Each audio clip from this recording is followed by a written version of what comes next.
Quero agradecer as orações dos irmãos. Retornei hoje de São Paulo, estava ali participando da Conferência Fiel. É uma conferência que é feita pela editora Fiel, que tem como finalidade fortalecer os pastores e obreiros das igrejas. Então, tive ali a oportunidade de passar uma semana em Água de Lindóia, participando ali da conferência, que muito me abençoou, meus irmãos, muito me abençoou. Estou um pouco cansado, porque foi uma semana cansativa, acordando muito cedo, dormindo muito tarde, e aí esse acúmulo, né? Quando a gente chega em casa, a gente descansa de verdade, não é assim? Eu só consigo descansar em casa, meus irmãos.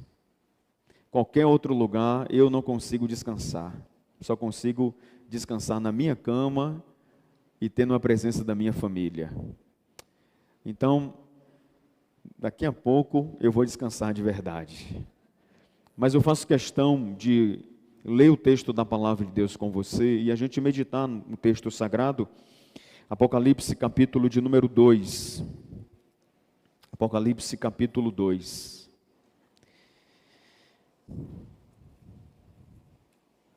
Nós iremos, começando hoje, fazer uma série de sermões sobre as 7 igrejas do Apocalipse. Então nós vamos começar essa série de sermões hoje.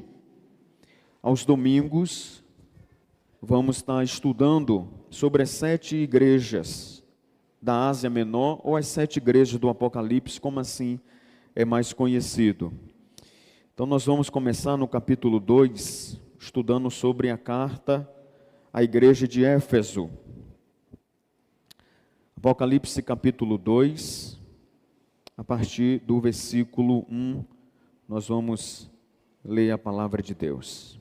Diz o texto sagrado: Ao anjo da igreja em Éfeso escreve: Estas coisas diz aquele que conserva na mão direita as 7 estrelas, e que anda no meio dos 7 candeeiros de ouro.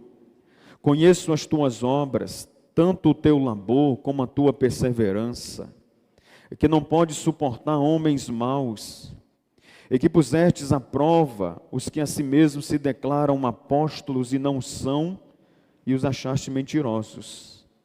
E tens perseverança, e suportaste prova por causa do meu nome, e não te deixaste esmurecer. Tenho, porém, contra ti que abandonaste o teu primeiro amor.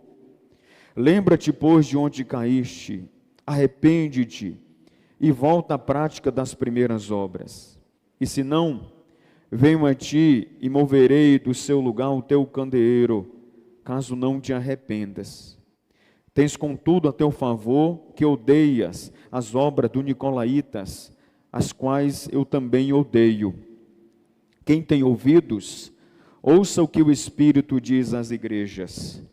Ao vencedor dar-lhe-ei que se alimente da árvore da vida, que se encontra no paraíso de Deus. Amém. Ó Senhor Deus, ilumina agora nossa mente, que não seja mais um sermão, Senhor, mas que seja a Tua palavra sendo plantada no nosso coração, que possamos sair daqui pensando a respeito da nossa própria vida diante do Senhor, que esta palavra venha mexer com cada um de nós, nos tirando da nossa zona de conforto, do nosso comodismo, da nossa frieza espiritual. Que o Senhor venha nos alimentar agora, através da exposição da Tua palavra. Usa a minha vida, abençoa a todos os ouvintes. Eu peço, Senhor, e te agradeço, em nome do Senhor Jesus. Amém. O livro do Apocalipse não é um livro muito comum dos crentes ler. É um livro cheio de simbolismos. É um livro cheio de metáforas. Mas o início desse livro, ele é um pouco mais fácil de ser compreendido. Porque é um início que Jesus Cristo se apresenta a João, que era apóstolo, era um discípulo do Senhor Jesus, era um dos 12, e foi o último apóstolo a morrer, segundo a história secular, a história não bíblica. Foi o último apóstolo a morrer e foi o único a morrer de morte natural, foi João. João, segundo o relato de Apocalipse, capítulo 1, ele recebeu uma revelação em espírito. Ele recebe essa revelação que no grego tem o nome de Apocalipse. A palavra Apocalipse, meus irmãos, significa revelação, porque é Jesus Cristo revelando sobre a realidade de 7 igrejas da Ásia Menor. É Jesus Cristo revelando o que aconteceu no passado. É Jesus Cristo revelando o que vai acontecer no futuro. É um livro de revelação. João recebe essa revelação quando ele estava preso na ilha de Pátimos, por causa da perseguição. O Império Romano prendeu esse servo de Deus, chamado João, um apóstolo, na ilha de Pátimos. E nessa ilha é que ele recebe essa revelação, que nós conhecemos mais como Apocalipse. Mas eu quero me atentar aqui com vocês ao capítulo 2, que fala sobre a igreja de Éfeso. E eu preciso dar algumas informações aqui para você, para que você consiga se situar na explicação do texto. Éfeso era a capital da Ásia Menor.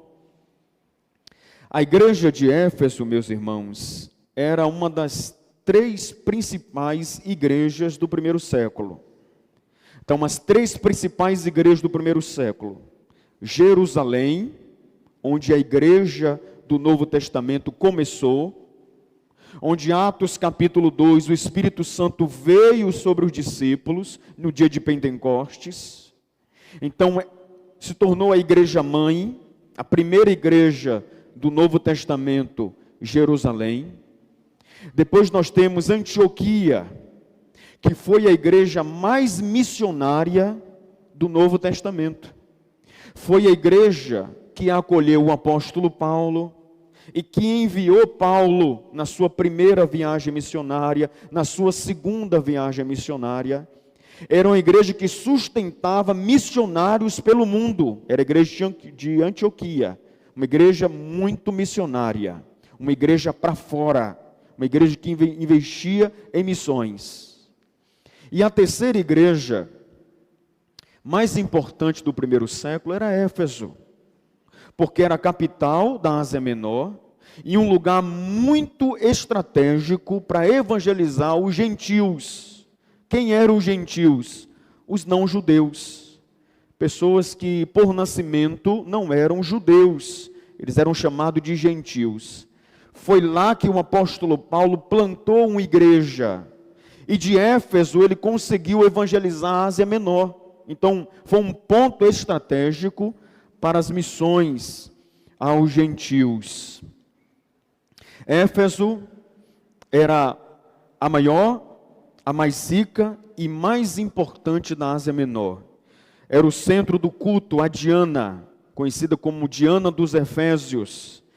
Era lá em Éfeso que havia um templo dedicado a Diana, que inclusive era uma das 7 maravilhas do mundo antigo. Era uma cidade mística, cheia de superstição, e também um dos centros do culto ao imperador.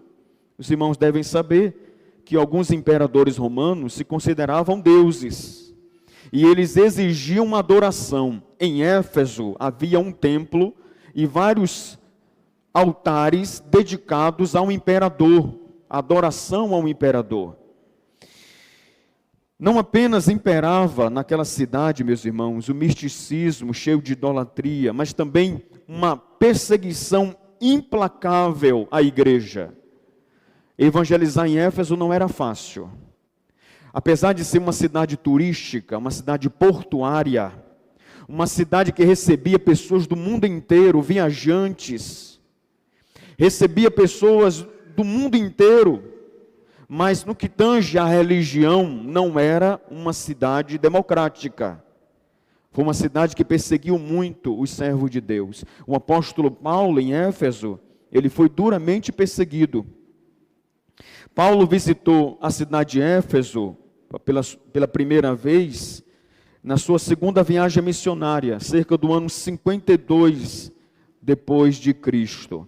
E quando na terceira viagem missionária ele passa por Éfeso e fica lá durante 3 anos.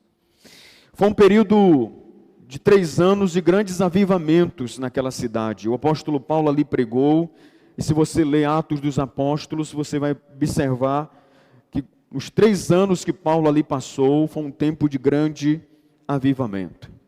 A igreja de Éfeso teve o privilégio de ter 3 grandes pastores. Paulo, o plantador da igreja.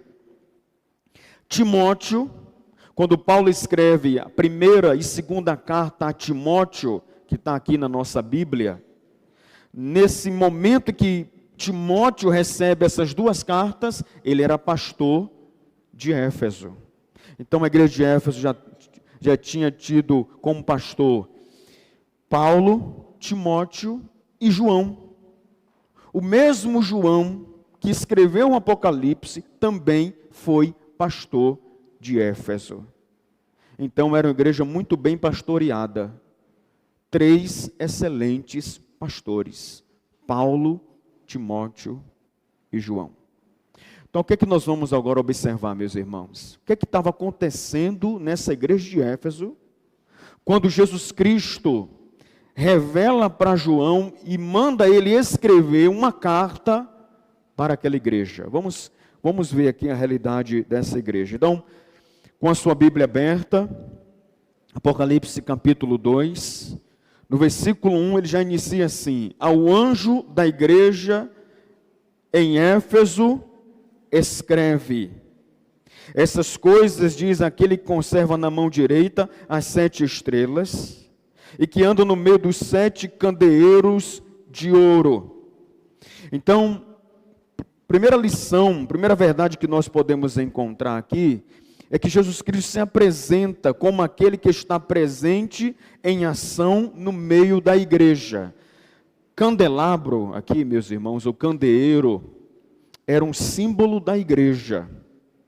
Era um instrumento usado para a iluminação do templo, que se tornou um símbolo da igreja. Então ele diz: ao anjo da igreja em Éfeso escreve. Esse anjo não se refere a um ser espiritual, como se a igreja de Éfeso tivesse lá um anjo do céu que tomava conta daquela igreja. Não, a palavra anjo aqui, do grego angelos, a palavra anjo significa mensageiro, aquele que transmite uma mensagem. Então a palavra anjo se refere ao pastor da igreja, que é o maior responsável por trazer a mensagem de Deus à igreja. Então ele está dizendo ao pastor da igreja: escreva para ele, porque observe, meus irmãos, Jesus Cristo, ele faz com que a sua igreja seja uma igreja organizada, meus irmãos. Ele fala ao pastor e o pastor fala à igreja. Isso não é uma regra como se primeiro Jesus Cristo fala ao pastor para depois falar com a igreja. Não. Há exceções. Mas quando se fala de doutrina, quando se fala de ensino à igreja, Jesus Cristo não fala primeiro às ovelhas. Primeiro ele fala ao pastor, porque é o maior responsável pela mensagem bíblica na igreja. Esse púlpito aqui é pesado, meus irmãos. Literalmente falando, ele é pesado. Mas muito mais pesado do que esse púlpito é trazer uma mensagem para a igreja. Requer muita responsabilidade, meus irmãos. Todo pastor é um formador de opinião. Um pastor, ele pode conduzir pessoas ao inferno, ou ele pode conduzir pessoas ao céu. Depende da mensagem que ele está transmitindo. Mas Jesus Cristo está dizendo: escreve ao pastor de Éfeso, Ele é o maior responsável pela igreja abaixo de Cristo. Escreve. E Jesus Cristo está dizendo: estas coisas diz aquele que conserva na mão direita as 7 estrelas, fazendo menção aqui aos pastores, e que andam no meio dos 7 candeeiros de ouro. Verso 2: conheço as obras que você realiza, tanto o teu esforço como a tua perseverança.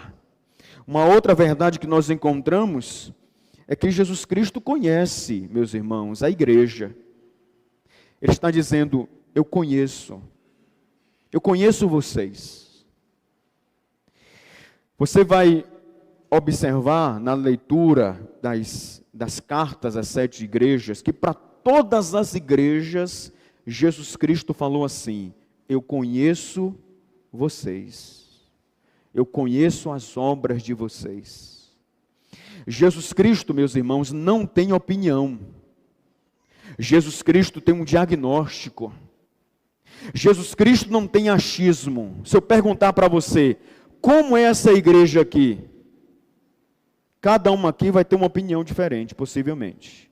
Alguns vão ser semelhantes um pouco, outros vão ser um tanto diferentes. Mas se você perguntar para Jesus: Senhor, quem somos nós diante do Senhor? Aí não vai ser opinião. Aí não vai ser achismo.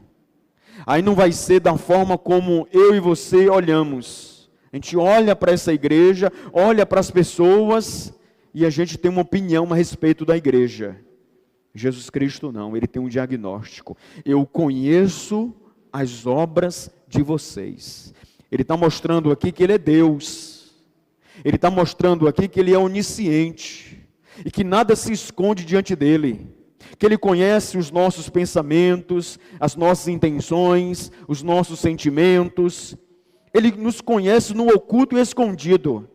Aquilo que as pessoas não veem, Jesus Cristo vê, meus irmãos. Ele conhece as nossas vidas. Ele conhece a cada um de nós. Éfeso, a gente vai observar agora que recebe muitos elogios do Senhor Jesus.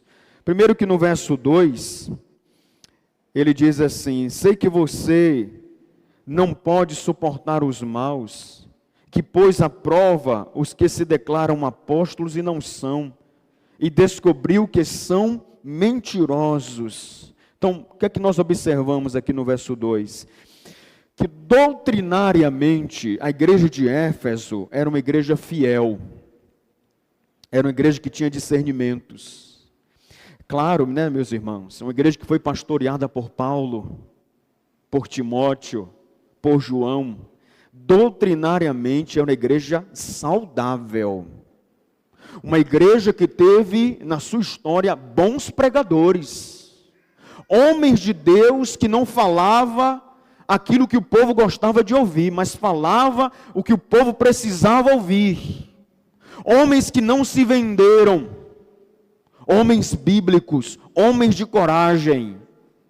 Então, Jesus Cristo está dizendo: eu conheço as obras de vocês, que vocês não podem suportar os maus, que vocês colocaram uma prova, aqueles que se diziam apóstolos, e não eram. Já no primeiro século, irmãos, já haviam pessoas dizendo que eram apóstolos de Jesus Cristo, sendo que eles não eram apóstolos do Senhor Jesus, eram mentirosos. Mas a igreja de Éfeso era uma igreja que tinha discernimento. Eu fico a imaginar a igreja de Éfeso.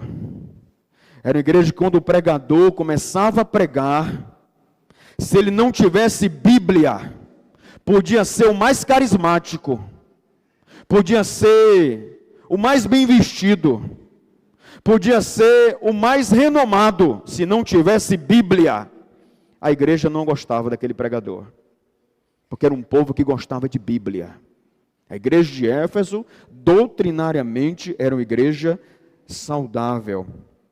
No verso 2, nos mostra também que era uma igreja que era envolvida na obra de Deus.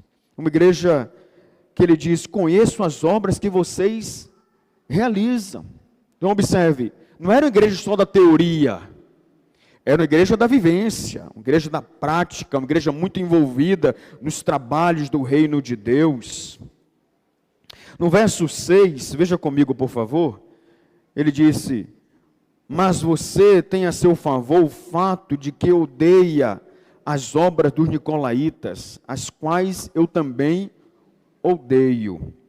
Poucas informações nós temos a respeito de quem era esse grupo, os nicolaítas, mas algumas informações nós temos a respeito desse grupo. Se entende que esse grupo era uma seita que pregava uma nova versão do cristianismo.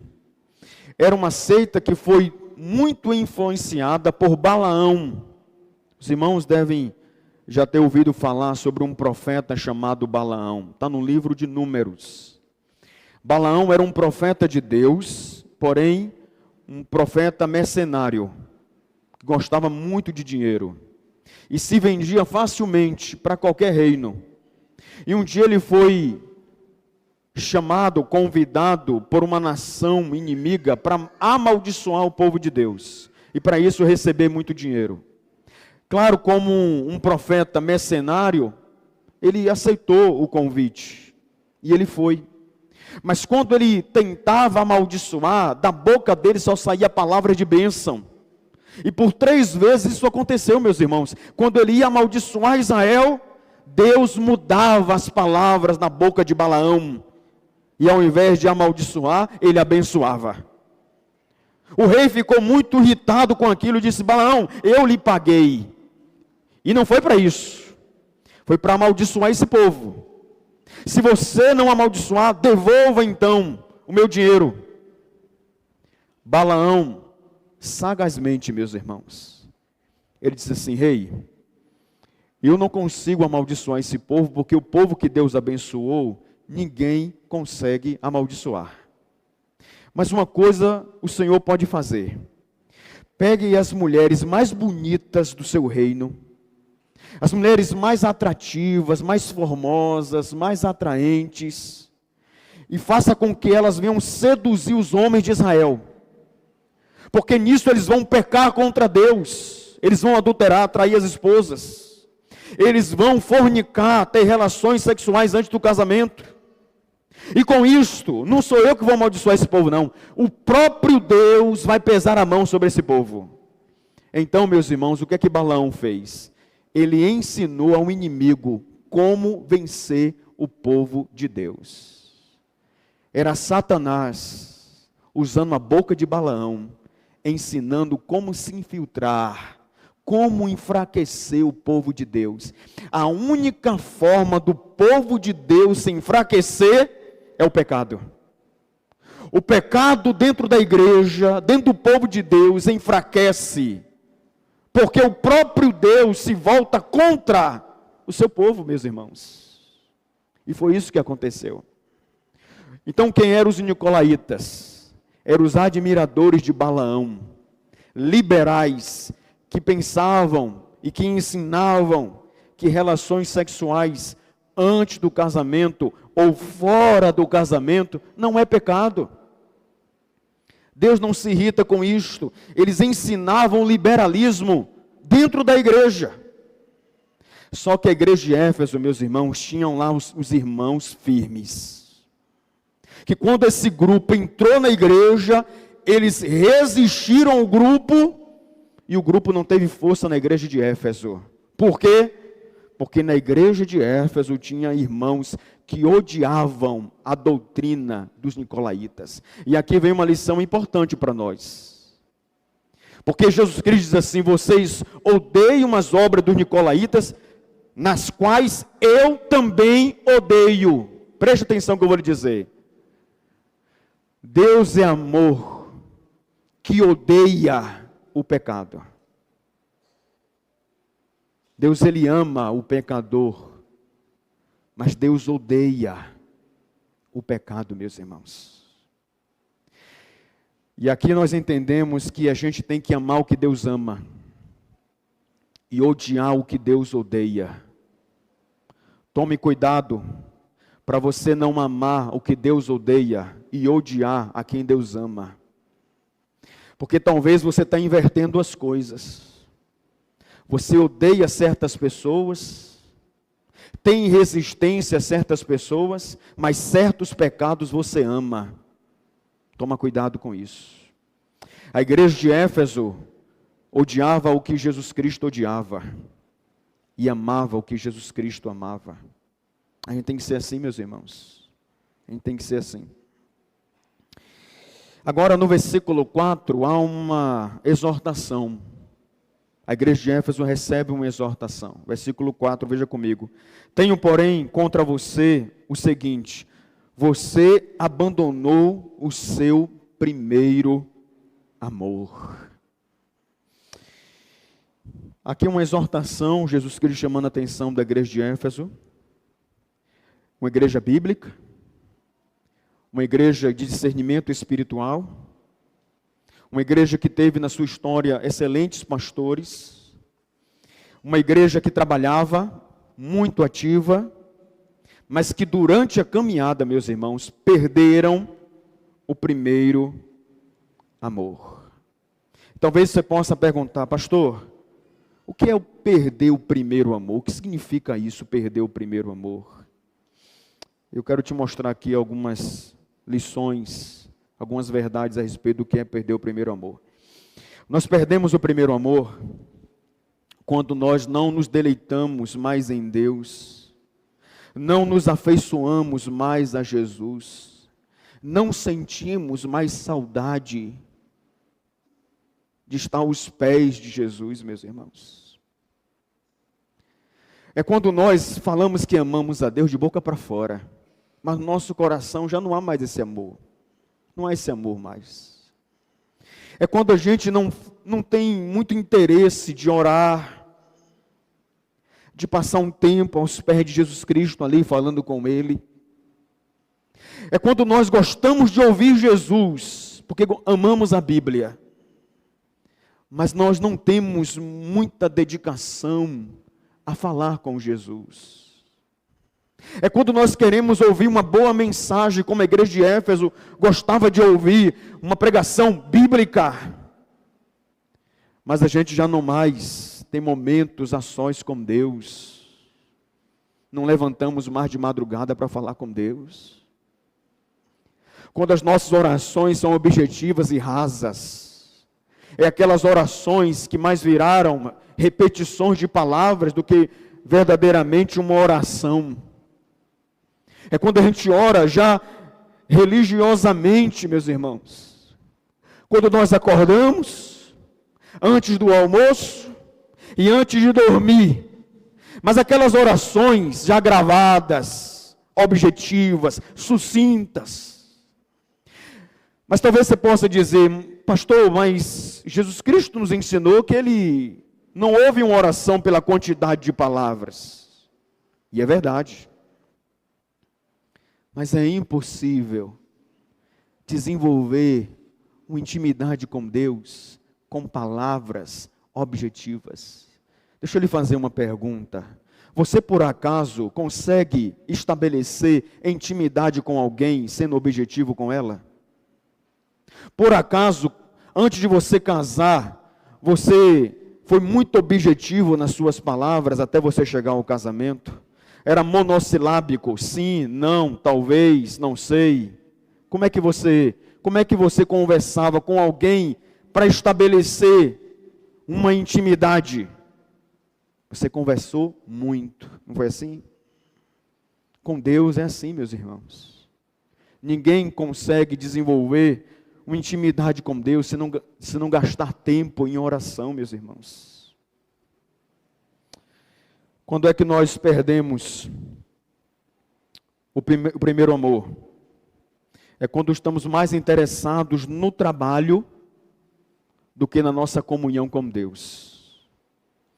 A igreja de Éfeso é uma igreja das obras, é uma igreja muito ativa, irmãos que se envolviam demais na obra de Deus.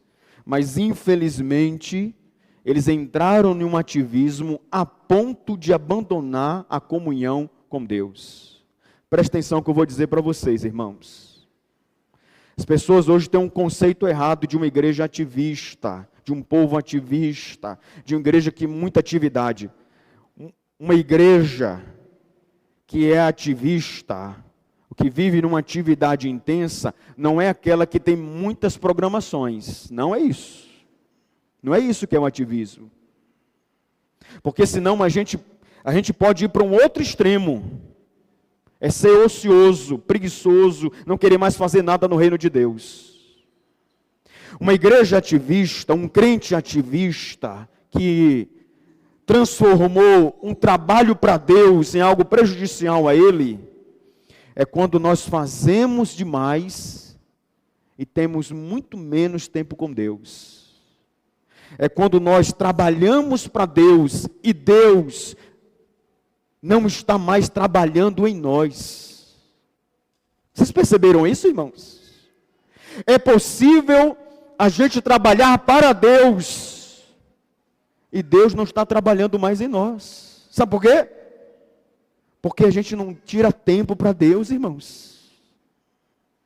Tem tempo para a TV, para o celular, para o trabalho, para o lazer, para os amigos. Tem tempo para um monte de coisa, mas não há tempo para Deus. Uma vez eu ouvi uma postagem que eu achei interessante. Eu não lembro agora quem foi o autor.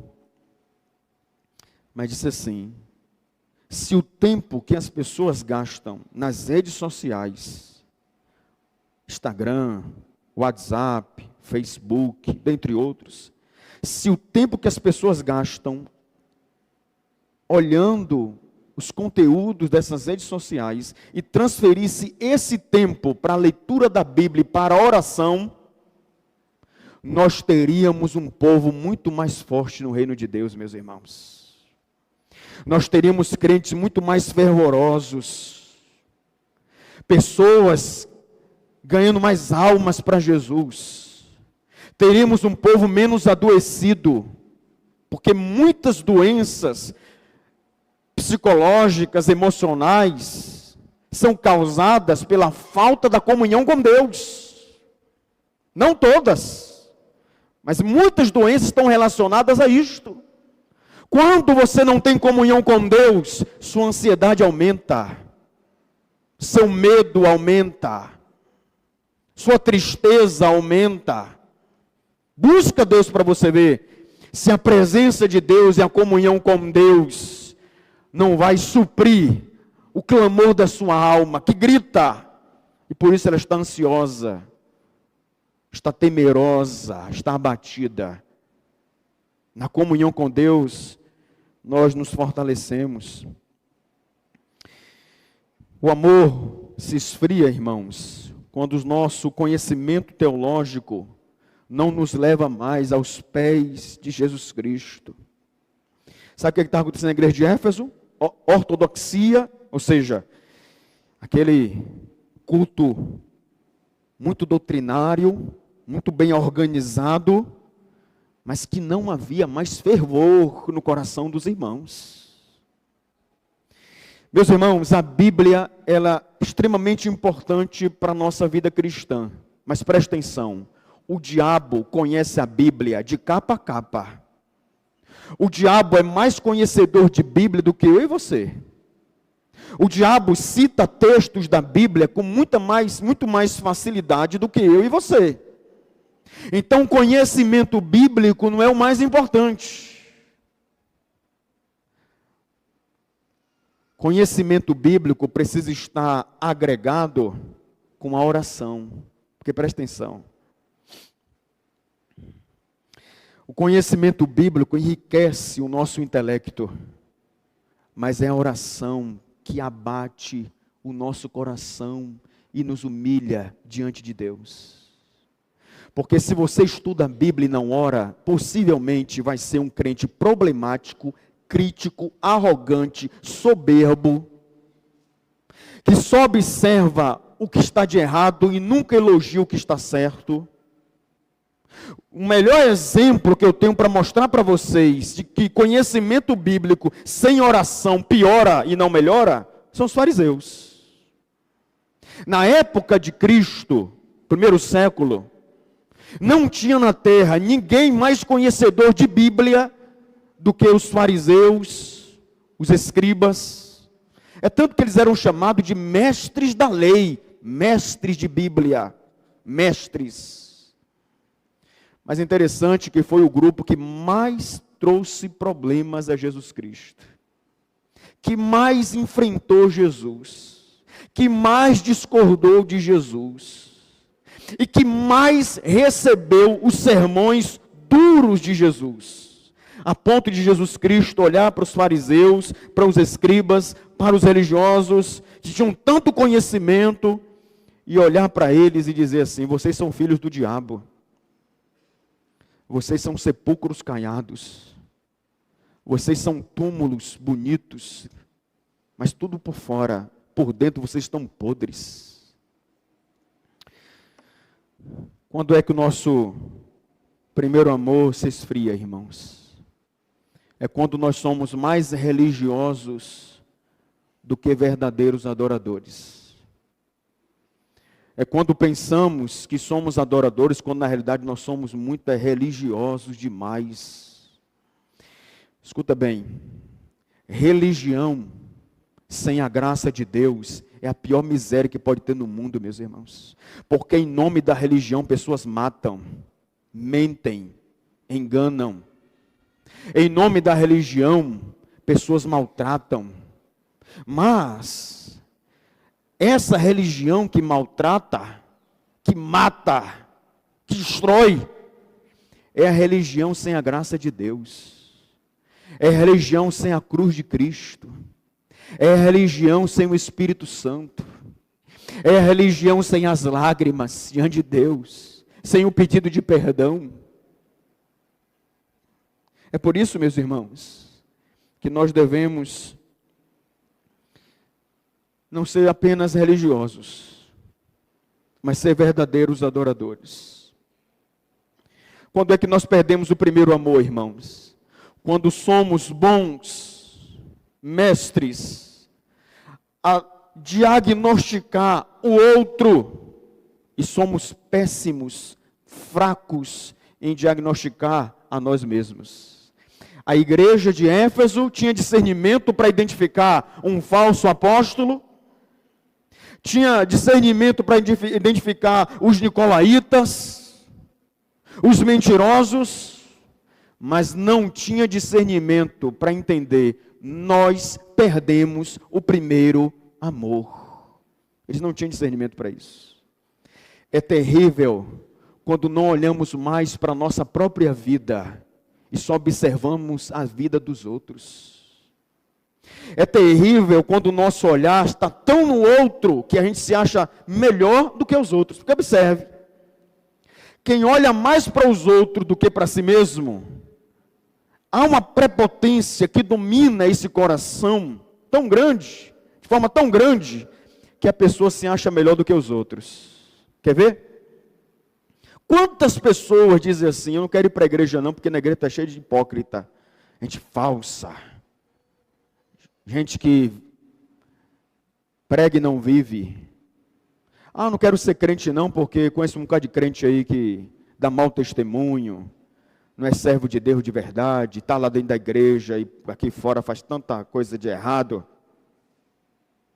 Mas esse discurso é um discurso de alguém que se acha melhor do que outros. Todos nós aqui somos miseráveis pecadores. Se Jesus Cristo aparecesse aqui agora, Ele está aqui, amém? Mas se Ele aparecesse aqui agora, de maneira visível, e falasse assim: Carvalho, sente-se, porque eu vou falar da vida de cada um de vocês aqui, do oculto e do escondido de cada um de vocês. Você sabe o que é que ia acontecer aqui, meus irmãos? Um desespero. Sabe por quê? Porque todos nós somos miseráveis pecadores. Mas o terrível é quando a gente só observa o pecado dos outros. O terrível é que o outro sempre está errado, né, meus irmãos? O terrível é quando o nosso coração está tão imundo, tão sujo, que a gente não consegue mais olhar para nós mesmos. E a gente se acha muito bom. A gente olha para o espelho e a gente diz: espelho, espelho meu, existe alguém mais santo do que eu? Existe alguém mais espiritual do que eu? Existe alguém que leva mais a sério o Senhor do que eu? Somos assim. Somos assim.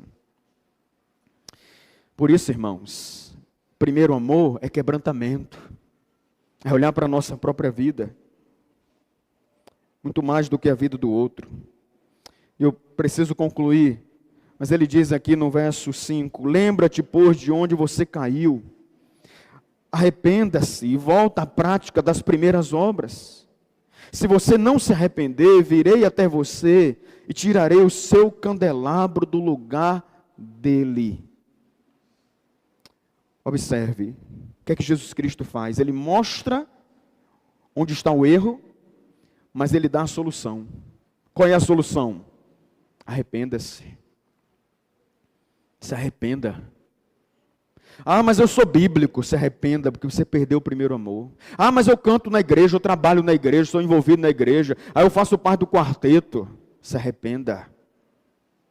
Se arrependa. Sabe por quê, irmãos? Porque Deus não olha performance. Quem olha performance somos nós. Deus olha o coração.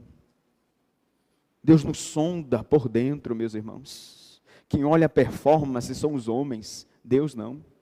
Ele olha para o nosso coração. E ele diz para a igreja de Éfeso: se arrependam. E vê onde você caiu.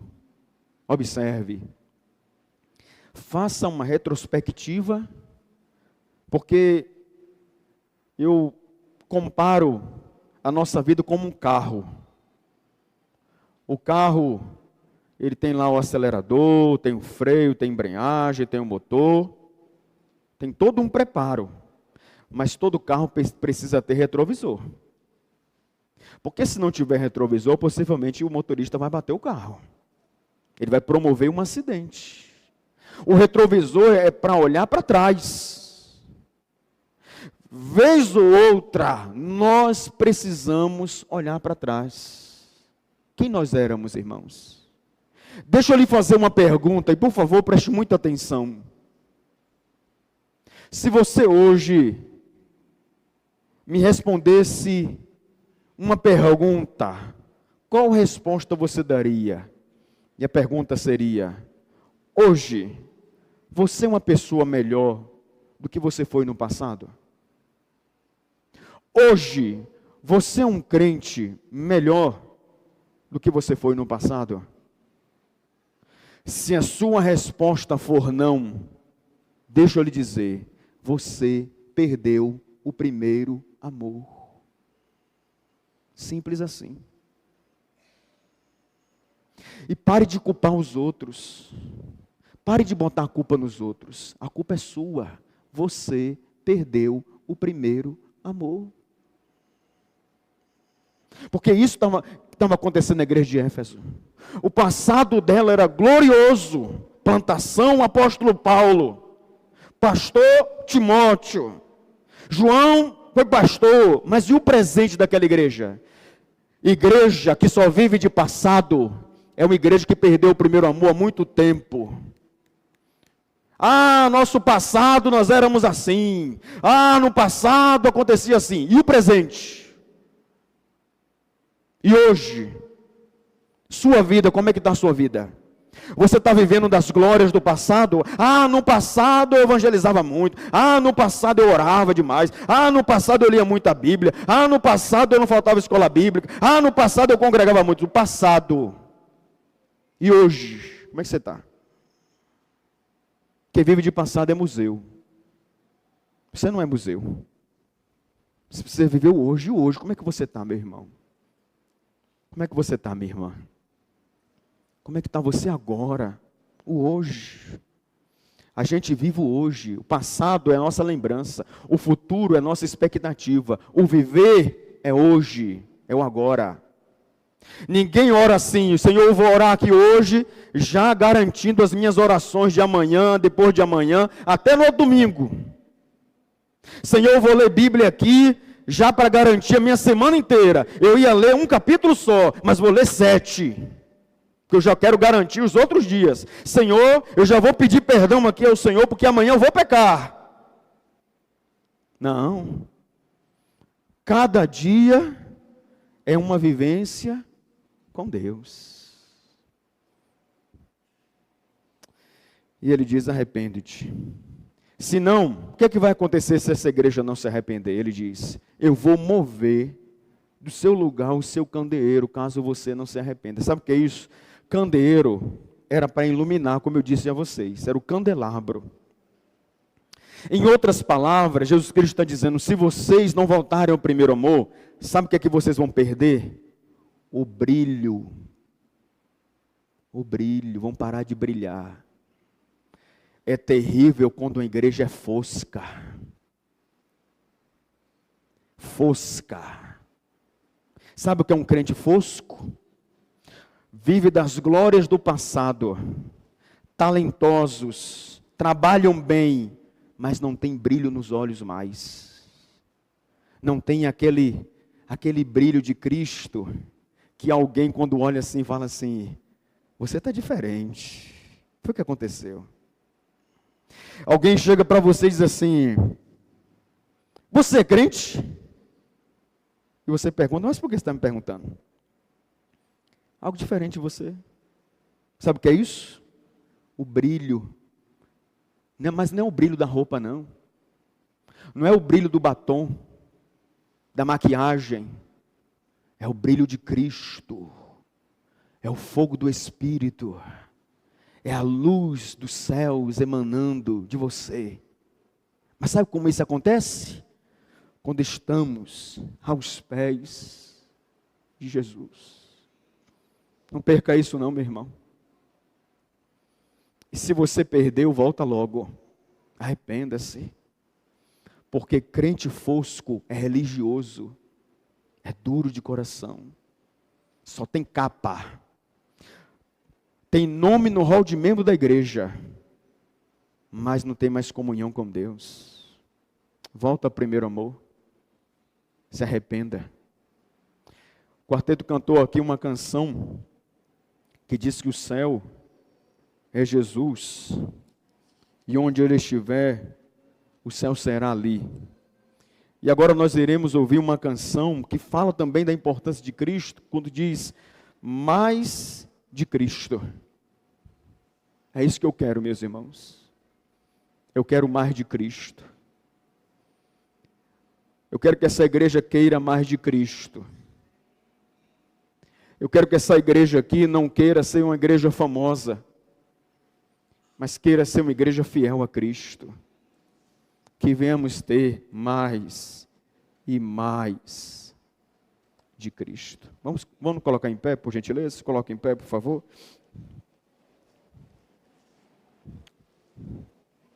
Então o quarteto vai nos conduzir à adoração mais de Cristo, hino do HCC. E nós iremos louvar ao Senhor. Eu quero desde já deixar a oportunidade para você que queira aceitar a Cristo como seu Salvador. Você quer se arrepender dos seus pecados. Você quer mais de Cristo. Você quer viver no primeiro amor. Ao ouvir essa canção, o Espírito Santo ministrando ao seu coração, ao final eu quero fazer uma oração por sua vida. Mas ouça essa canção. Deus vai continuar falando com você.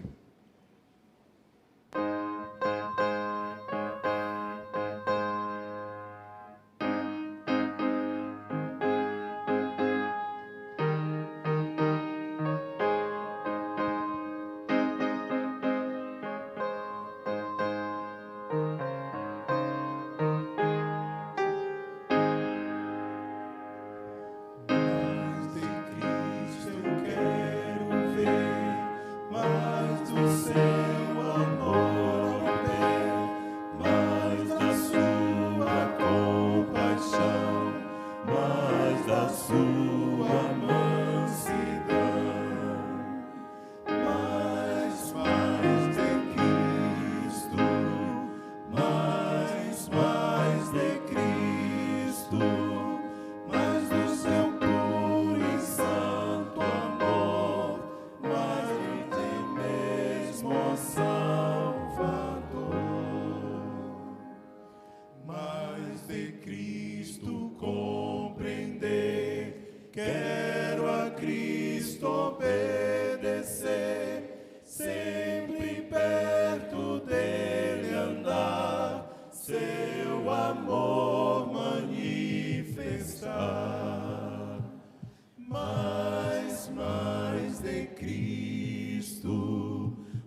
seu reino.